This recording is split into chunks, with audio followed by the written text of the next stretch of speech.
Medical college మీద అనేక రకాల కన్ఫ్యూజన్స్కి దారితీస్తుంది. సో దీని గురించి మాట్లాడదాం అనేటువంటి ఉద్దేశంతో మరి ఈ ప్రెస్ కాన్ఫరెన్స్ కండక్ట్ చేయడం అనేది జరుగుతూ ఉంది. మీ అందరు కూడా చూసినట్టయితే పోస్ట్ బైఫోకేషన్ అంటే మన రాష్ట్రం విడిపోయిన తర్వాత మన రాష్ట్రంలో అంటే టెరిషరీ కేర్కి సంబంధించి సూపర్ స్పెషాలిటీ హాస్పిటల్స్ అన్నీ హైదరాబాద్లో ఉండిపోయాయి. సో మనకు ఈ టెరిషరీ కేర్ని మనం స్ట్రెంథెన్ చేసుకోవాలి. ఈ సూపర్ స్పెషాలిటీ హాస్పిటల్స్ అన్నిటినీ కూడా మనము మన రాష్ట్ర ప్రజలకు సంబంధించి వారికి కావాల్సినటువంటి వైద్య సేవలన్నీ కూడా మన రాష్ట్రంలోనే అందాలి అనేటువంటి ఒక గొప్ప ఆలోచన. మన వాళ్ళందరికీ కావాల్సినటువంటి హెల్త్ కేర్ సర్వీసెస్ ట్రీట్మెంట్స్ అన్నీ కూడా మనమే ఎక్విప్ కావాలి భవిష్యత్ కాలంలో అనేటువంటి ఒక ఆలోచన ఆనాటి ముఖ్యమంత్రి అయినటువంటి జగన్మోహన్ రెడ్డి గారు ఒక గొప్ప ఆలోచనతో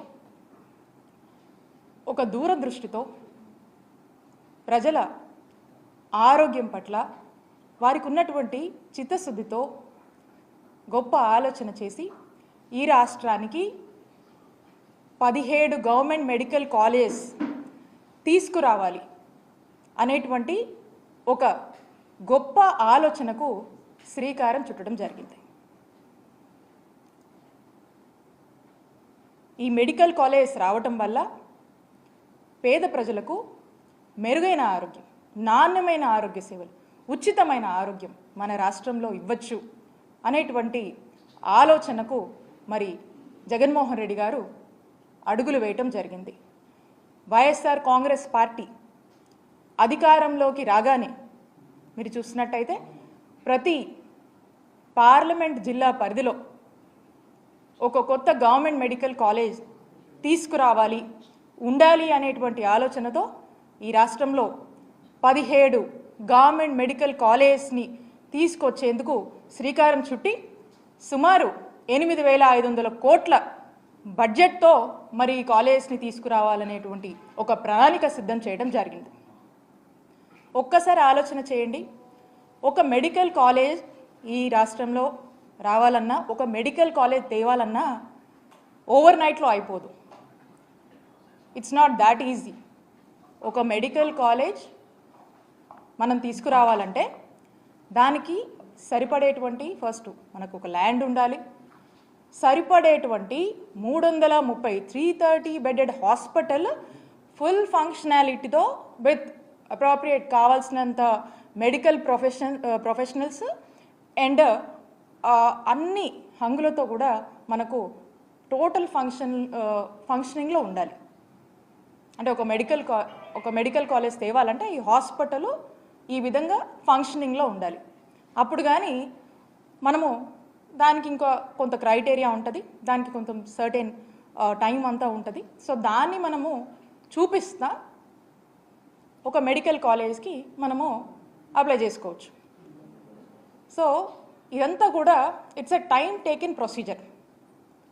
ఒక మెడికల్ కాలేజ్ తేవాలంటే మనం చూసినట్టయితే మన రాష్ట్రంలో అంటే మన ఆంధ్రప్రదేశ్ రాష్ట్రంలో 1923 సంవత్సరం అప్పట్లో మనకు మొట్టమొదటి కాలేజ్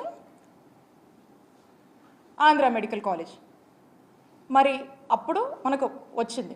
అంటే 1923 నుంచి మీరు చూసుకున్నట్టయితే 2023 వరకు అంటే 100 సంవత్సరాలలో మనకు ఉన్నటువంటి మెడికల్ కాలేజెస్ అన్ని 11 గవర్నమెంట్ మెడికల్ కాలేజెసే మన రాష్ట్రానికి మనకు ఉన్నాయి.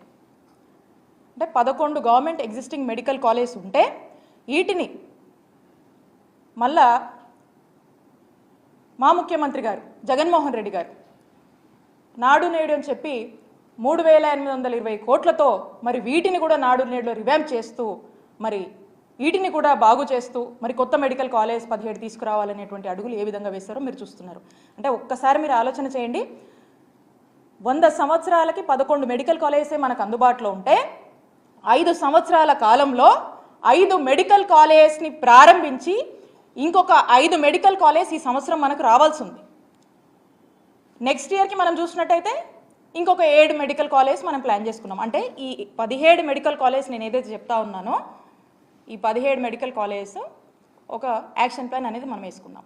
ఏంటి యాక్షన్ ప్లాన్ అంటే ఫస్ట్ ఫేజ్లో ఒక 5 మెడికల్ కాలేజ్ తీసుకురావాలి, సెకండ్ ఫేజ్లో ఇంకొక 5 మెడికల్ కాలేజ్ తీసుకురావాలి, ఆ తర్వాత ఫేజ్లో ఇంకొక 7 మెడికల్ కాలేజ్ తీసుకురావాలి అనేది ఒక యాక్షన్ ప్లాన్ ఫేజ్డ్ మేనర్గా 3 ఫేజెస్ కింద మనం పెట్టుకున్నాం. అన్ఫార్చునేట్లీ మన ప్రభుత్వం వచ్చినాక కోవిడ్ పాండమిక్ వల్ల దేశమే స్తంభించిపోయింది.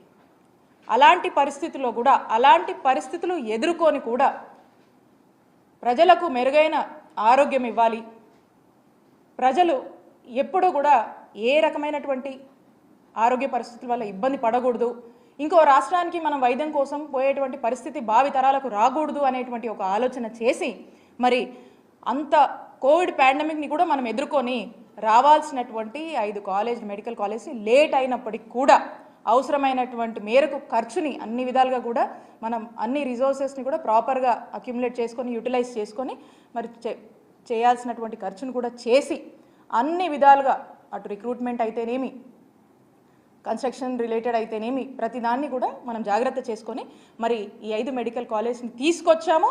5 మెడికల్ కాలేజ్ని మరి లాస్ట్ ఇయర్ మీరు చూశారు, జగన్మోహన్ రెడ్డి గారు వీటిని ప్రారంభించారు. మరి ఈ సంవత్సరానికి సంబంధించినటువంటి సెకండ్ ఫేజ్లో మనం మాట్లాడుతున్నటువంటి 5 మెడికల్ కాలేజెస్ వాటి పరిస్థితి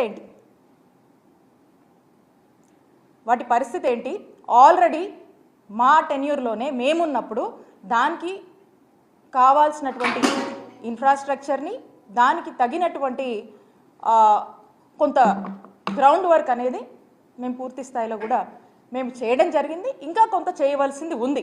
ఆ చేయవలసింది కూడా ఇప్పుడు ప్రభుత్వంగా ఆ బాధ్యత మీ మీద ఉందని తెలియజేస్తూ ఉన్నాం. మరి ఆ బాధ్యతను మీరు సక్రమంగా నెరవేర్చి ఈ 5 కాలేజీలు మరి ఈ సంవత్సరం అందుబాటులోకి రావాల్సినటువంటి అవసరం ఏదైతే ఉందో ఆ 5 కాలేజీలని మరి రావాల్సినటువంటి పరిస్థితుల్లో మరి ఏ కాలేజ్ కూడా మరి ఇప్పటికి కూడా మనకు వీటి మీద ఒక ప్రాపర్ క్లారిటీ అనేది లేదు. అండ్ అందులో మనం చూసినట్టయితే మీరు ఈ 5లో పులివెందుల మెడికల్ కాలేజ్ దీనికి సంబంధించి కొన్ని ఎంబీబీఎస్ సీట్లకు మనకు పర్మిషన్ వస్తే ఆ వచ్చినటువంటి ఆ పర్మిషన్ కూడా మరి దేశ చరిత్రలో ఏ రాష్ట్రం కూడా చేయనటువంటి దుస్సాహసం ఈ కూటమి ప్రభుత్వం చేసి రిటర్న్లో మాకు ఈ మెడికల్ కాలేజ్ వద్దు అని లెటర్ రాసినటువంటి ప్రయత్నం మరి మన ఆంధ్రప్రదేశ్లో మొట్టమొదటిసారిగా కూటమి ప్రభుత్వం చేసింది.